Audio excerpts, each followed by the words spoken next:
for the last 2 years when I have spoken at Potomac, I've talked about a subject that is somewhat different from the topics that I have typically addressed at Potomac for many, many years.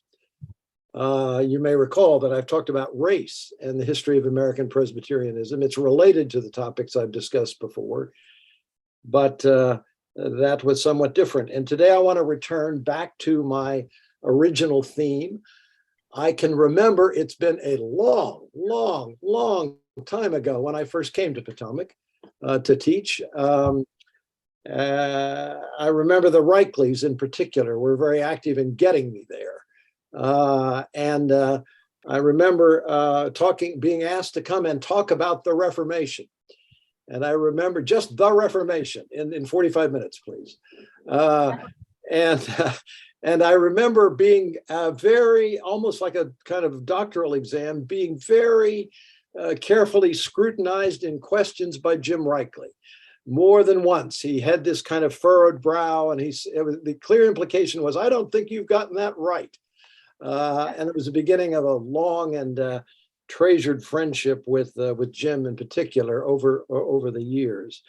I have been involved in my association with Potomac for so long that I almost feel like I'm a kind of adjunct member.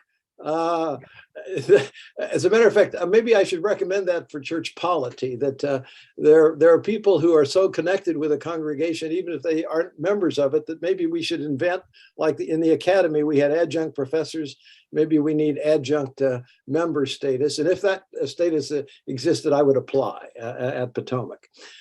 At any rate, I want to talk, as I say, about a subject which is near to the subject matter of many, many talks that I've given over the years at Potomac. And this topic is something that I want to characterize as biblical politics, which is a term you hear a lot of references to these days, given the political situation in which we find ourselves. A lot of people in the federal government, especially elected officials, but also state officials and occasionally even local officials will characterize themselves as people of faith who want to practice something they call a biblical politics. And by that, I think they mean what they are trying to project there is that they're basing their political decisions primarily on Scripture, not other sources. Now, one of the things I want to stress as I get into talking about this, and I'll be talking about it for 3 sessions, and maybe more if we gather again next year, is that this way of thinking about the relationship between religion and politics is by no means universal. It's by no means universal among Christians. It hasn't always been the way in which Christians have approached politics. And today, it's not the case that all Christians, I'm talking about very active Christians, very devoted Christians, want to think about the relationship between faith and politics. And having spent 45 years of my life in a Roman Catholic institution, or as many the Catholic people would say, they're a Jesuit institution, I've learned that's a very particular kind of Catholic, a very particular kind of sort of relationship of relating of Roman Catholicism to higher education. Having spent all those years at a Catholic institution, I want to stress to you that this way of talking about politics, that is biblical politics, is not something which comes naturally to Roman Catholics even now. It doesn't come naturally to Roman Catholics even now.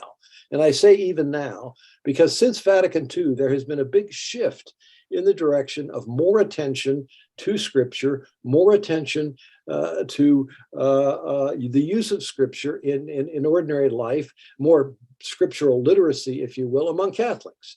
Vatican II opened up, if you will, the Bible to lay Catholics in a way that hadn't been previously the case. So there's been a shift now over about 50 years. It's kind of a long-term shift, especially in American Catholicism, in the direction of more emphasis on the Bible. And yet even with that, the Roman Catholic approach to topics such as politics is not quite the same as Protestants on this topic.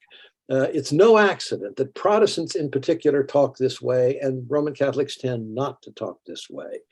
And the reason for that is the whole Reformation and the way in which, if I can speak a little bit boldly on this, the Reformation redefined what it meant to be a Christian. Let me say that again, redefined what it meant to be a Christian. It was such a seismic shift that it redefined what it meant to be a Christian, or to use another term, what the Reformation involved, not self-consciously, but in effect, was a kind of reinvention of Christianity, a reinvention of Christianity with the Bible at the center. That's the thing I want to emphasize, with the Bible at the center. The churches, all of them, in varying degrees, that flowed out of the Reformation, all were inclined to be centered in Scripture in a way that has not been, never has been, the case with Roman Catholics. And even more the Orthodox. I'm not going to get into the Orthodox, but the Orthodox and the Roman Catholics have a different approach to the topic that I'm going to be discussing today, as well as many other things. Let me just stress the enormity of I want to call it the Protestant Project connected with the Bible that developed at the time of the Reformation and really has been unfolding ever since. Here I'm repeating things that I've said at Potomac many times, but I'm under no illusions about you remembering some of these things. So let me restate it. The Protestant Project, as it emerged out of the founding fathers and their work, involved the following thing. One of the most important things of all was the translation of the Bible into vernacular languages. We take that for granted today. I mean, the Bible has been translated into literally hundreds of languages. But that was a Protestant move, and it was a Protestant move that met with fierce resistance. And of course, that was related to the following: the turning of the Bible into a resource that was available to lay people. Let me say that again: the turning of the Bible into a resource that was available to ordinary people. Most people didn't have Latin. I mean, there were scholars who had Latin. Most people didn't have those ancient languages. And therefore it was kind of a startling revelation to them when they heard for example, the New Testament in German, the New Testament in French. My goodness. And by the way, this is a topic for another time, but one of the most important contributions that the Reformation made to the emergence of nations and nationalism was this creation of a biblical text in a vernacular language. Just think about that. If all the people who are speaking French can finally get access to this text in French, they begin to develop a solidarity as French men and women. I can't go down that rabbit trail, if you will, but that's an important part of the project. So, translation of the Bible into vernacular, making the Bible available, by the way, in cheap editions. That was another part of this. In very cheap editions, didn't cost much. You could get the Bible easily, and that becomes a kind of enormous change. Another part of this is the active promotion of literacy. At the time of the Reformation, a very small percentage of the population, less than 10%, could read and write. Well, our spiritual forebears wanted to change that for obvious reasons. They wanted to make this text, which was going to become available to people, they were going to give them the skills necessary to make use of it. And then finally, opening up the Bible in this way to people with the encouragement that they read it for themselves, that they think through the matter for themselves, and that they apply it to their daily lives.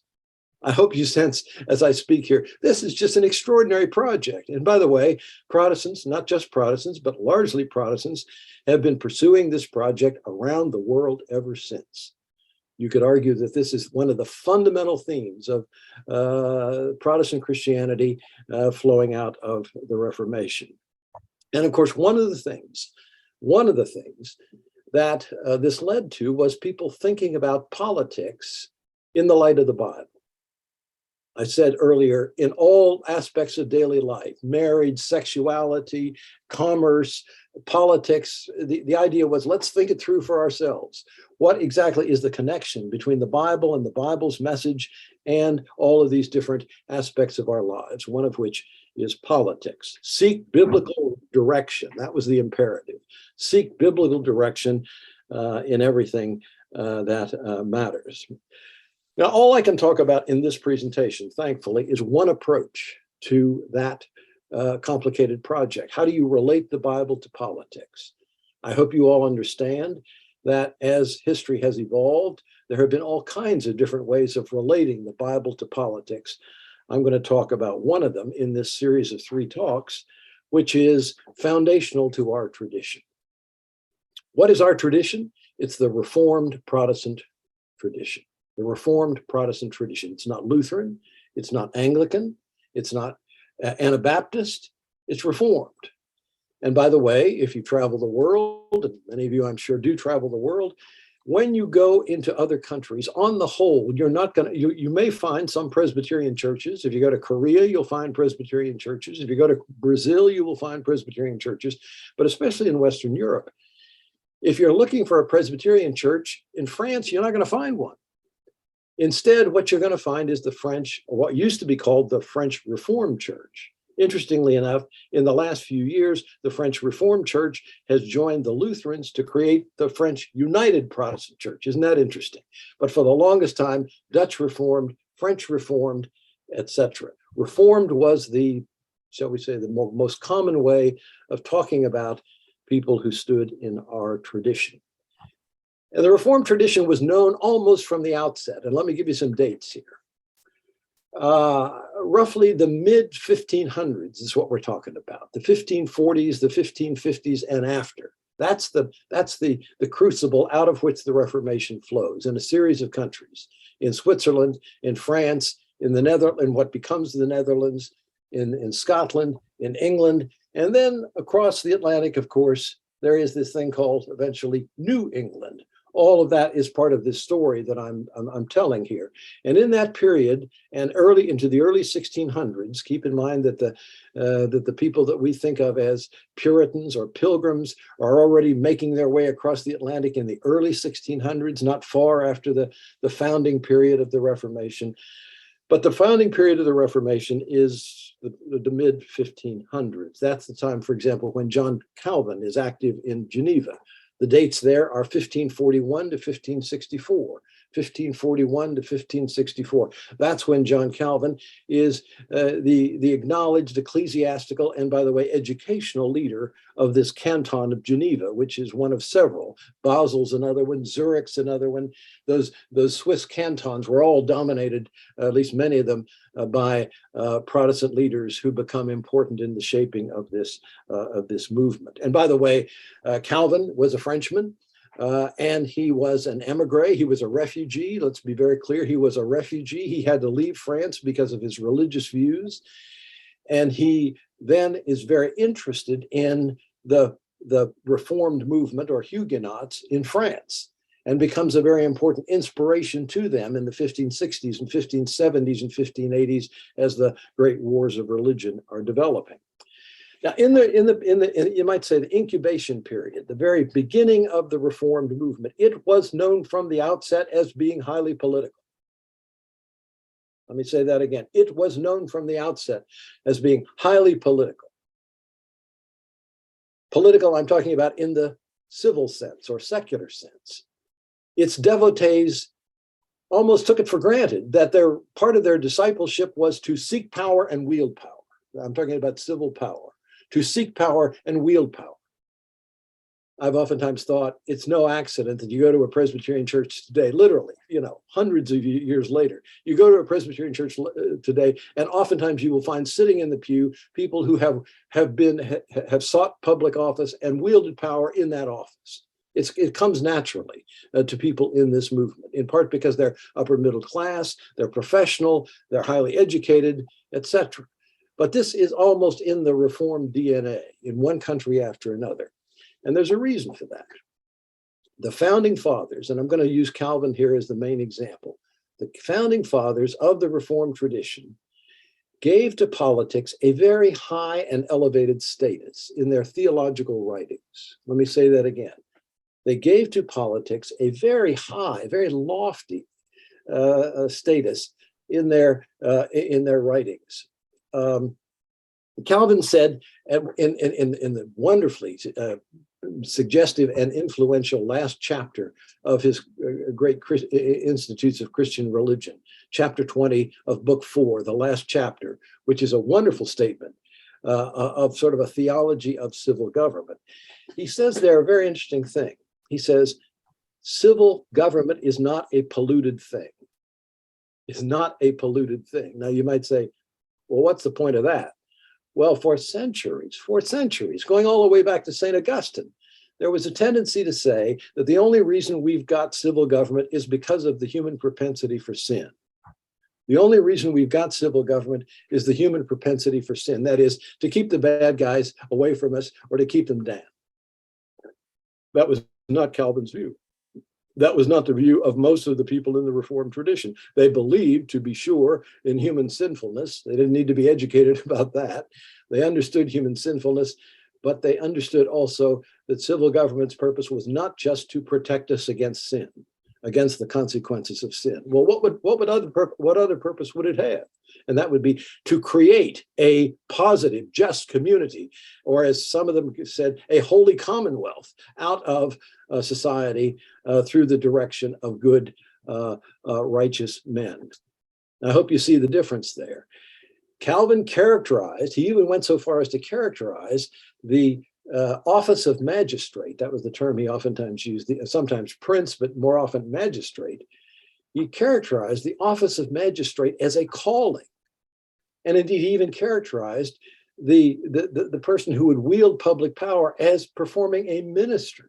Indeed, he characterized it at one point as a high and lofty ministry comparable to the ministry that is done in the church. You can't get a higher, more positive characterization of public life than that. And not surprisingly, getting that message, and by the way, these people were going to church all the time. They were going to church and hearing sermons all the time. And those sermons kept hammering away at that point. It is your biblical responsibility to get involved in public life, to exercise that authority responsibly and virtuously, etc. And out of that flows a tradition of political engagement, a tradition of serious political engagement. The other thing, which is very interesting to note, and to me, it's kind of remarkable how this happened, because the Reformed tradition tended to attract highly educated people. It was very cerebral. It was filled with ideas that were very sophisticated. All of the early patriarchs, if you will, of the Reform movement were highly educated people. Some with a secular education, like Calvin, by the way, who was trained as a lawyer in jurisprudence. He was not trained in theology. He was a lay theologian, if you will. These people were highly educated, and as they got involved in politics, engaged in politics, they wrote about it and thought about it, and the result is an outpouring of a whole series of very important treatises on politics that were written in the formative period. And I'm going to give you some dates here, roughly the 1540s and 50s through the 1680s and 90s. That's the formative period. By the time you get to the end of the 17th century, the 1680s and 90s, you're sort of ending that foundational period and entering into a new period. What comes after that is the American Revolution, the French Revolution, and a whole series of other developments. But in the founding period, that roughly 150 years that I've described, you have an outpouring of a whole series of very important treatises on politics, written by, and by the way, interestingly enough, not all of those treatises are written by clergy. Some of them are written by lay people who are themselves experienced in civil affairs. For example, there is a wonderful treatise on the main topic I'm going to be discussing in the remainder of this talk, which is civil resistance and rebellion. It's written by a French nobleman who was also a very distinguished diplomat. And it's called Vindiciae contra tyrannos in Latin, and it means a vindication of our right to resist tyrants, a vindication of our right to resist tyrants. And it's treated today as a very, very important contribution to modern political thought. And there are a whole series of these that could be mentioned. Fortunately for you, I've not got the time to go into that. So the two things I want to share: a very active interest in politics combined with a high degree of theoretical sophistication. Let me say that in summary: politically engaged, and also writing about it and thinking about it and engaging in debate about it, so that you get a very, by the end of the period I'm talking about, the end of the 17th century, you have got a very well-developed, intellectually as well as practically, reformed political tradition. Now, that political tradition has many themes. I want to emphasize in these talks three. The first is the ethics of political resistance and rebellion. That's today's topic. The ethics of political resistance and rebellion. The second, which I'll be talking about next week, and these are intertwined to be sure, you're going to hear some repetition, is reflection on what is the desirable form of government. And by the way, these people are involved in getting power, seizing power, and then the obvious question is, once you seize power, what do you do with it? Especially if you're opposed to the current regime. If you don't like the current regime, you're upsetting that regime. What are you going to put in its place? And that provokes some very serious reflection on the desirable form of government. And then the third topic I'll be discussing 2 weeks hence is church and state. The relationship, what is the proper relationship between church and state? And that'll bleed into something that is more a later topic than the topic of this period, and that is toleration, religious toleration. So let's talk now in the time that remains about this business of resistance and rebellion. I want to tell you a story about my early years at Georgetown. When I was at Georgetown back in the 1970s was when I came to Georgetown as a newly minted PhD. I got involved in a faculty meeting, and at one point there was a debate about some matter that had to be university policy that had to be changed in the opinion of some faculty members. And I put my hand up and said a few words in support of this change. And afterwards, I was talking to a woman who became a good friend, and she was a nun, N-U-N, not N-O-N-E, and N-U-N, a member of a Roman Catholic religious order. And we were chatting about this, and we were on the same side and so forth. And at the end of the conversation, she said, "Well, of course you would say that. You're a Protestant." And I thought, well, what are you talking about? And she said, "Well, you know, the origin of Protestant is protest, right? You're one of those. You're one of those protesters. Of course you would say that. You're a Protestant." Now, that's a good point of entry to what I'm about to discuss. In the unfolding of the Reformation, some people were, shall we say, mildly critical of the Roman Catholic Church. I would characterize them as Episcopalians. Some were more critical, but not radically critical. And I would say the Lutherans fell into that camp. Still more radical in their insistence on change, departure from Roman Catholic practices and beliefs were the Reformed. And still more radical were the Anabaptists, who are not coincidentally are now characterized as part of the radical Reformation, because they had even more radical views than the Reformed with regard to change.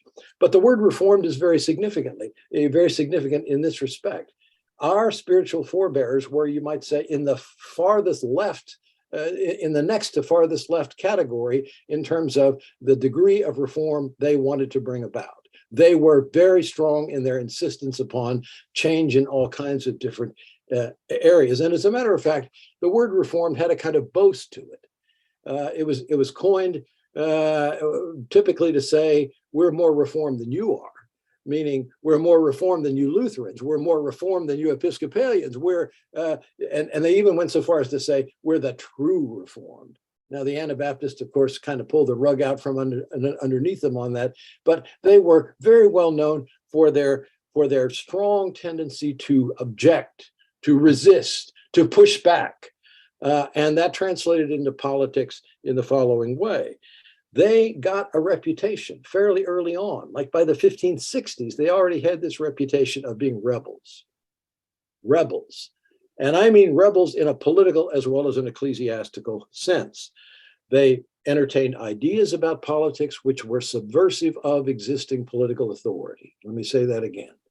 They entertained ideas, they embraced ideas about politics which were subversive of established authority. And keep in mind that the established authorities at the time, this is the time of the emergence of modern nation states and the monarchies that were created around them, those powerful, enormous, larger than life figures. Think of Henry VIII, larger than life figures who are trying to create a modern nation state with the monarchy at the center of it. And the monarchy is claiming all kind of absolute power and authority.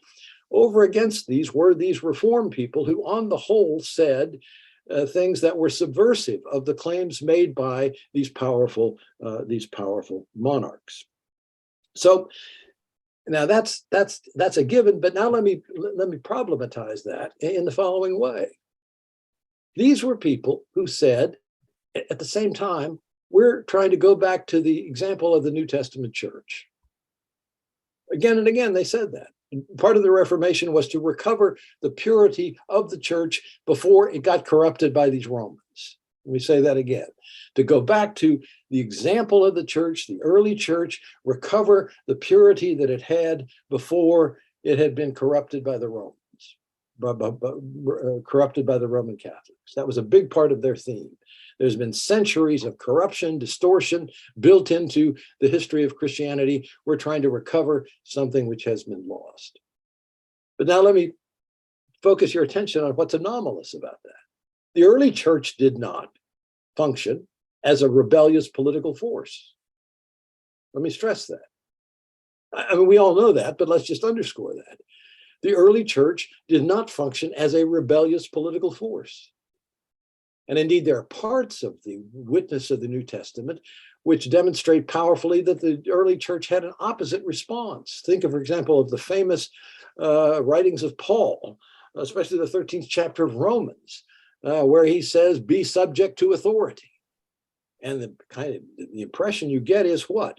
That these people at that time associate Christian discipleship with submission to authority. Let me say that again, submission to authority. To be a good, pious person is to be respectful of authority. Now, the obvious question, once you put those two things together, is what gives? Here are these rebellious Protestants, highly rebellious Protestants, claiming to recover the New Testament example, and yet the New Testament example is not one of political rebellion.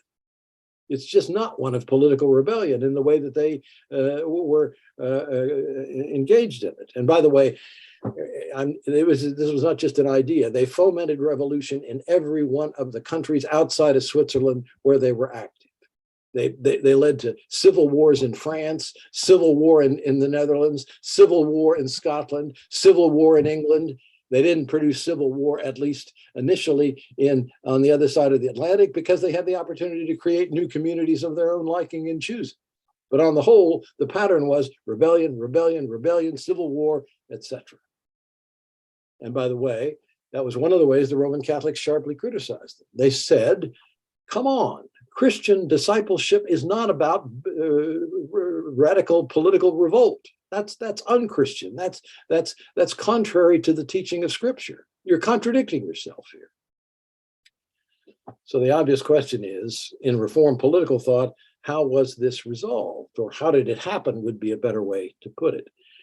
And I would say the reason that it changed was because these people reading their Bibles, thinking about politics as one of the topics which flowed out of their attention to Scripture and its relationship to daily life, it came to an utterly different way of relating the Bible to politics. And here's the difference.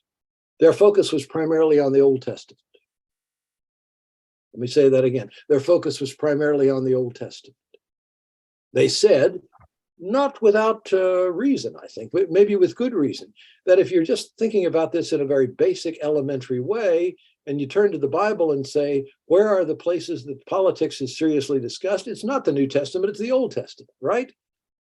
Especially that history of Israel, where you've got this fascinating sort of unfolding of a very complicated but interesting political drama about the creation of the monarchy and the struggles that Israel goes through with monarchy, the institution of monarchy, something I'm going to be talking about next time. And most important, you might say, in that history, particularly in the book of First Kings and Second Kings, very, very interesting, complicated political drama. The monarchy is created, and then the monarchy is subverted again and again and again.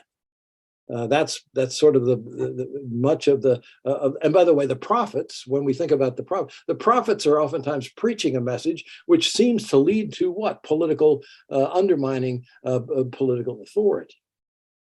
So if you turn to the Old Testament example, you might say that the example of Israel itself, and by the way, the Reformed thinkers on politics, the early ones, were so addicted, I might say, to the Old Testament example that they were accused of being Christian Jews. There were people who were so addicted to this example of Israel that it became common to think of them as people who really were grounded more in the Old Testament, at least with regard to politics, than the New. But another idea emerged in this, which was crucial not just to the development of the Reformed tradition, but I would say the broader thrust of modern politics. And it's a crucial idea, which we know all about, and it's the idea of covenant. The basis of politics in the Old Testament, Reformed thinkers said one after another, is covenant. If you really want to get an idea from the Bible that is relevant to politics, it's covenant. It's people covenanting together, and here's the key point, making promises to one another and to God. Keep in mind, there are many covenants in the story of Israel in the Old Testament, and all of those covenant stories involve two steps. One, the people and their leader covenanting with God. The people and their leader covenanting with God. And then a second step in which the leader is also covenanting with the people. Now, what is covenanting? Just a very fascinating and important idea. It's making promises. It's making promises. The leader makes promises to the people. The leader and the people make promises to God. And all of these promises have a sort of conditional quality. If you do this, then that will happen. Conversely, if you don't do this, then something else will happen. And from that, and the example of what actually happened in the Old Testament, early Reformed thinkers drew the following conclusion. The basis of the authority of political leaders is God. Yes, God giving to political leaders authorization to rule, but that authorization comes through a covenant with the people. It comes mediated through promises to the people. And when the leader betrays those promises or fails to live up to those promises, the Old Testament practice would suggest again and again, it is entirely right and appropriate for the people to rise up and resist and even reconstitute the authority on a new basis. In short, now they didn't use this language, but the clear implication was there was a right of resistance, a right of rebellion, even a right of revolution built into the idea of covenant. That's a lot. And believe you me, I'm sure we could spend a lot of time if there were time to talk about it. But I hope you see the importance of this. Turning to the Old Testament, turning to the idea of covenant, turning to the political example of Israelites who rose up and insisted on reconstitution of political authority in the face of, and this was directly relevant, they thought, to their own time, in the face of political authorities who led them astray religiously. All of the political leaders that the early Reformed movements resisted were people that they thought had betrayed more than anything else, the religious interests of the people. They were leading them in the direction of Roman Catholicism or some version of Roman Catholicism, like Anglo-Catholicism, which was contrary to what they believed to be the true gospel. Now, all of that sounds very democratic, and in a sense it is, but let me qualify it in a couple of ways. The first thing is all of the early Reformed thinkers who spoke about this, and some of them wrote about it at length.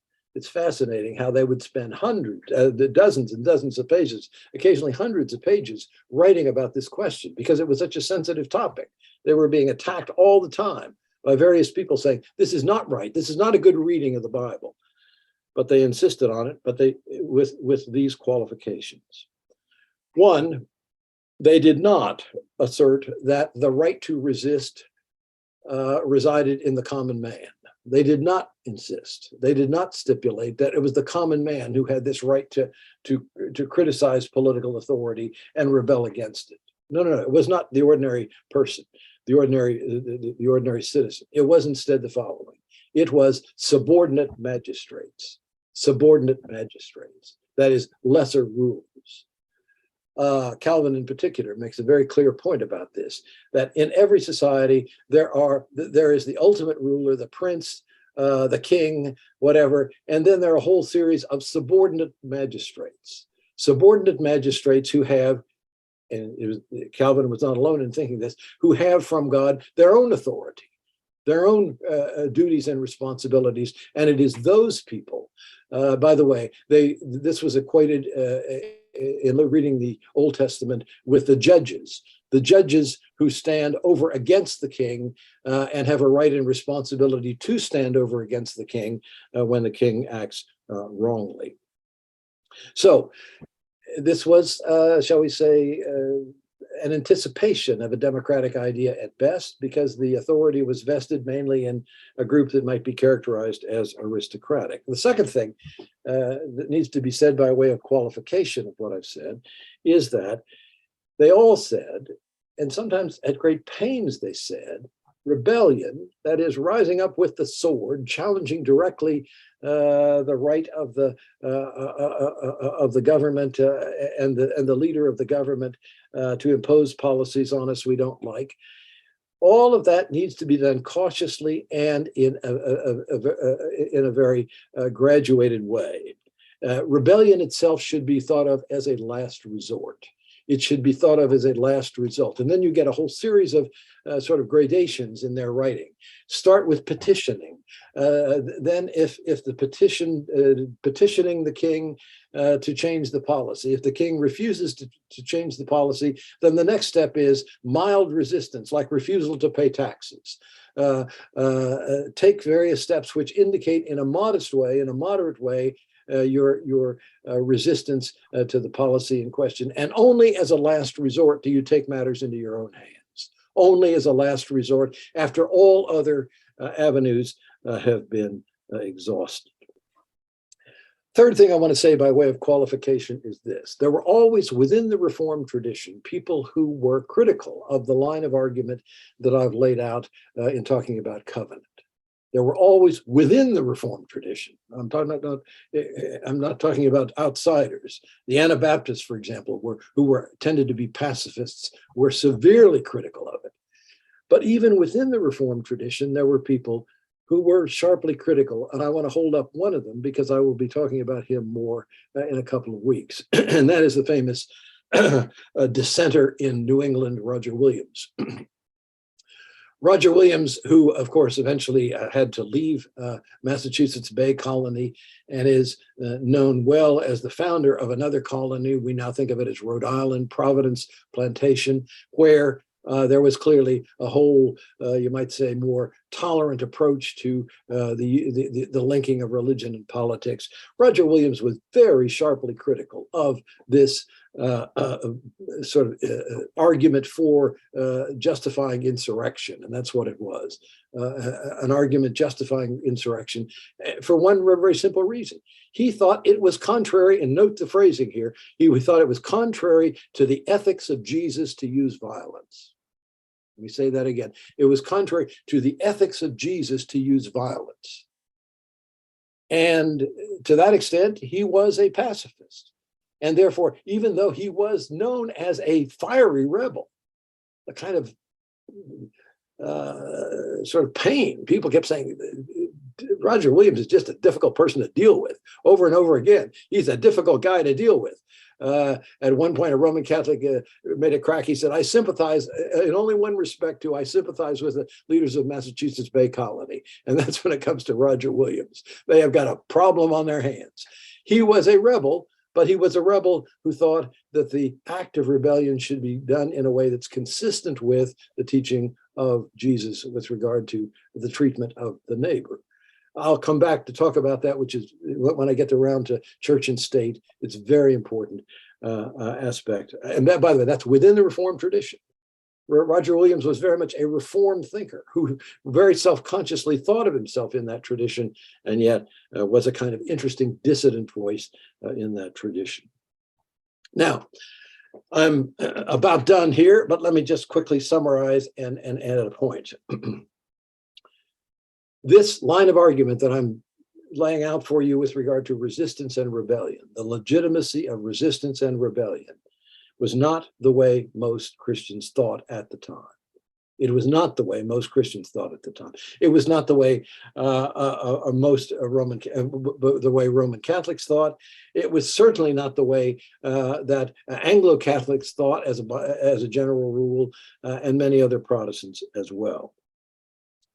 But it fostered something which is terribly important, not just in the history of the Reformed tradition, but the history of, I would say, modern democratic politics generally, and that is the following: a shift in the, you might say, the political stance of Christians vis-a-vis the public square.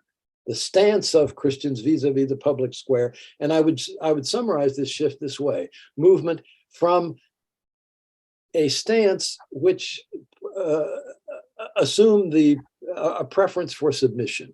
A preference for submission towards something which sort of evoked and, in fact, legitimized active, assertive citizenship. Active, assertive citizenship, moving away from submission in the direction of active, assertive citizenship. And I would add, just to complete that, not only active, assertive citizenship, but active, assertive citizenship with a critical edge. Reformed Christians were invited to enter the public square to think critically about civil authorities, and when civil authorities violated certain norms, to rise up in resistance against them.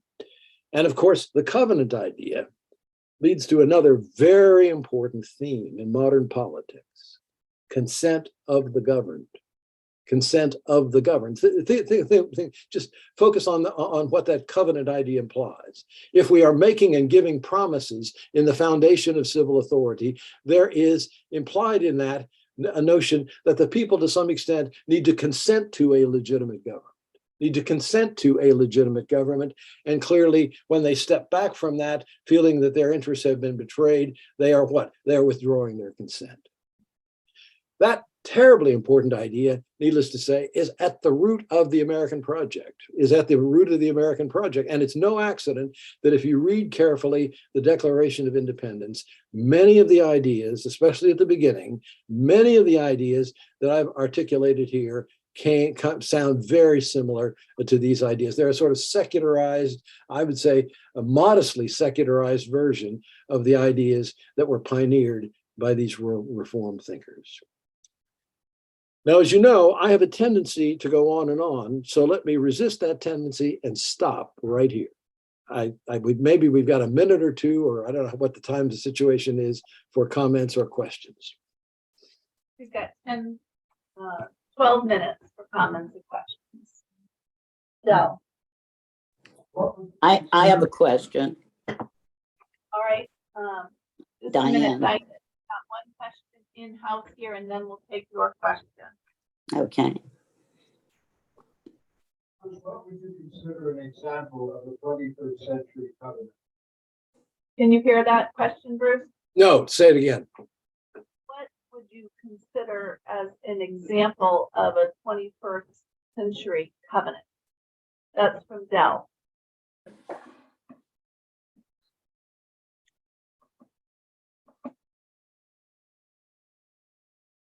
If you're using the term covenant in its biblical sense, or anything like the sense that was used by the Reformed thinkers in the period I'm discussing here, it's hard to imagine a modern democratic state operating in precisely that way. Why? Because it presumes, covenant idea presumes, that there is a promise keeping going on not only among the citizens of the state, but also, and their ruler, but also a promise keeping with God. Now, it is simply a given, I would say, of modern democratic politics that people in the body politic are going to have different beliefs about such matters. And therefore, what we have done is to substitute for covenant something which is I would say, a secularized version of the same idea, which is contract. The basis of our government is a contract. And let me say, in all of my years of teaching, at Georgetown, whether you find students with all kinds of different religious beliefs, it's not just Roman Catholic by any stretch of the imagination. Whenever I would get them to the point where they would actually have to articulate some very personal view about the basis of the legitimacy of government, I would say 8 times out of 10, they would revert to some version of the social contract. They would say, because we have contracted as a nation, da, da, da, da, da, da. So I would say the current circumstance is generally a secularized version of what the covenant idea originally involved. Diane? Yes, you said that this right to revolution was viewed by Catholics as saying, this is not the way of the Lord. But no one was more involved in politics than the Catholic Church. Popes dictated to kings. They made political moves. They were certainly not standing apart from politics. And I would think, therefore, that this right to revolution is in part of their protest of the Catholic Church and the role it had assumed in the secular world.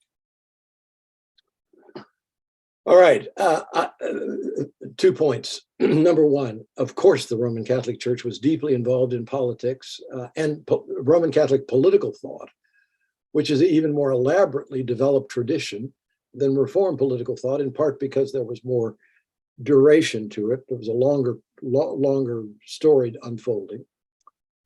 But that tradition, the Roman Catholic tradition, by and large, is very suspicious of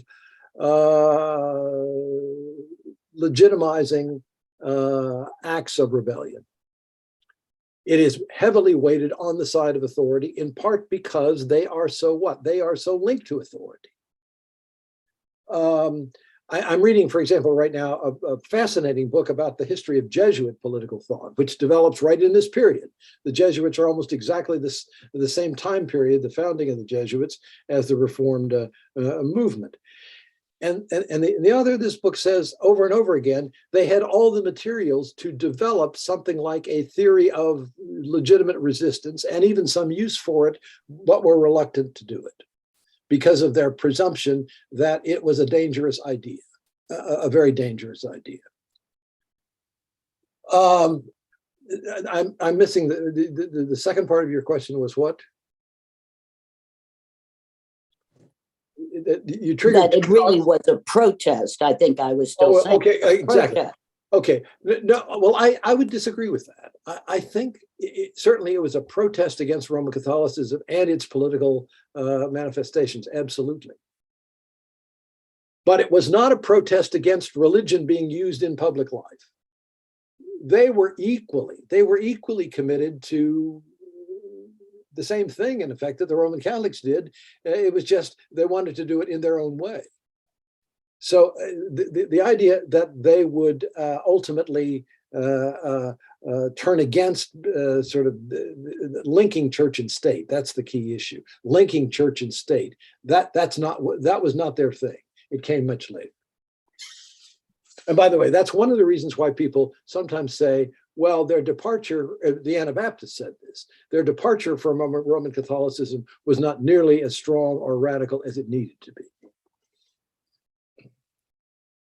Rob has a question. Bruce, Rob Westcott here. Thanks for spending time with us this morning. Bruce, could you talk for a minute about the economic drivers of the protest? Having a tour of the Vatican Museum and seeing gold and in cases and it gives you a sense of the amassing of wealth and what the church did. But I'm also struck. Douglas North is a Nobel Prize winner in economics. He talked about a key development the key requirement of economic development is there has to be a sense of protest or anger if people see the amassing of wealth, the government or stealing money from the people, and that's a critical building block of economic development. So I'm just curious, what role did the reaction to the amassing of wealth play in the Protestant movement and the beginning of the protests? Well, that's a big question. Let me just say two or three things about it. Particularly in the case of Luther, more than the Reformed part of the Protestant story. In the case of Luther, he was just appalled at the opulence of the papacy and the things surrounding it, and the way in which it, I'm using a colloquial term here, but sort of sucked wealth out of other parts of Europe down into Latin Europe in order to enable the church to function in an ever more luxurious way. There was that. The Reformed response, there was some of that, but the Reformed response was less interested in that or less drawn to that than something else. And that was a form of Catholic teaching, which I'm sure you're aware of, a form of Catholic teaching in the economic realm, which was highly antagonistic to the development of market liberties. That is, the endorsement of market activity for Catholic lay people, and certainly the free movement of goods and services in a market economy, and even more the amassing of capital in order to invest it more, as opposed to give it away for charitable purposes. And Calvin played a key role here, but not just Calvin, more broadly the Reformed thinkers, in legitimizing the merchant mentality, if you will, as something which was compatible with Christian teaching rather than antagonistic to it. And the result of that, this is the famous thesis of Max Weber, the great German sociologist, author of The Protestant Ethic and the Spirit of Capitalism, the Protestant ethic note, is that in the societies where Reformed Christians prevailed, there tended to be, as they got power and used that power to shape economic policy, the creation of an environment that was much more conducive to the emergence of modern market economies. And it's no accident that those countries, think about them, Switzerland, Netherlands, Scotland, Britain, New England, those countries were countries in which the emergence of economic growth as a desirable project, not an undesirable project, became possible.